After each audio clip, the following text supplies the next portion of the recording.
গলায় ব্যথা হইলেই আপনাদের কাজ হচ্ছে ফার্মেসিতে যায় অ্যান্টিবায়োটিক কেনা, অ্যামক্সিসিলিন অথবা অ্যাজিথ্রোমাইসিন টাইপের। এবং গলায় ব্যথার জন্য প্রাইমারিলি আপনি কি করতে পারেন সেটা বলবো। এখন আপনারা জানলে অবাক হবেন যে গলা ব্যথার বা সোর থ্রোটের 80% কজই হচ্ছে ভাইরাল কজ। এটা কমন কোল্ড এর জন্য, ফ্লু এর জন্য, অ্যাডিনো ভাইরাসের জন্য হইতে পারে। এবং এক্ষেত্রে অ্যান্টিবায়োটিক তো কোনো ইউজে আসেই না, বরঞ্চ যখনই ব্যাকটেরিয়াল ইনফেকশন হবে তখনই অ্যান্টিবায়োটিকটা কাজ করা বন্ধ করে দিবে, কারণ আপনি অলরেডি অ্যান্টিবায়োটিক রেজিস্ট্যান্স তৈরি করে ফেলছেন আপনার শরীরের ভেতরে। এবং মাত্র 20% ক্ষেত্রে ব্যাকটেরিয়াল ইনফেকশন হইতে পারে, যেটা আমাদের কমনলি টনসিলে হয়। আমাদের উভুলার দুই সাইডে প্যালাটাইন টনসিল থাকে, এই টনসিলে সাধারণত আক্রমণ করে। এছাড়াও লিঙ্গুয়াল টনসিল, টিবিয়াল টনসিল এবং অ্যাডিনয়েড টনসিল আছে, কিন্তু কমনলি প্যালাটাইন টনসিলে আক্রান্ত করে। এখন কি কি সিমটম দেখলে আপনি স্বাভাবিকভাবেই বুঝতে পারবেন যে এটা ভাইরাল হয়েছে না এটা ব্যাকটেরিয়াল হয়েছে। সাধারণত ভাইরালের ক্ষেত্রে হালকা অথবা মাঝারি জ্বর থাকতে পারে, এবং এক্ষেত্রে হালকা গলায় ব্যথা থাকবে এবং ঢোক গিলতে পারবেন, কিন্তু একটু কষ্ট হবে। সাথে সাথে হাঁচি থাকবে, কাশি থাকবে, নাক দিয়ে পানি পড়বে।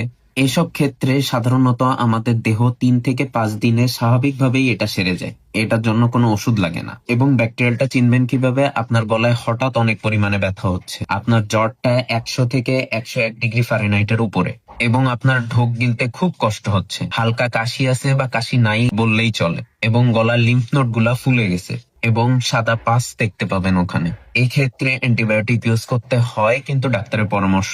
এখন প্রাইমারিলি আপনি কি করতে পারেন আমি সেটা বলি। 1% পোভিডন আয়োডিন দিয়ে আপনি দিনে 3 বার গড়গড়া সহ কুলকুচি করবেন 30 সেকেন্ডের জন্য।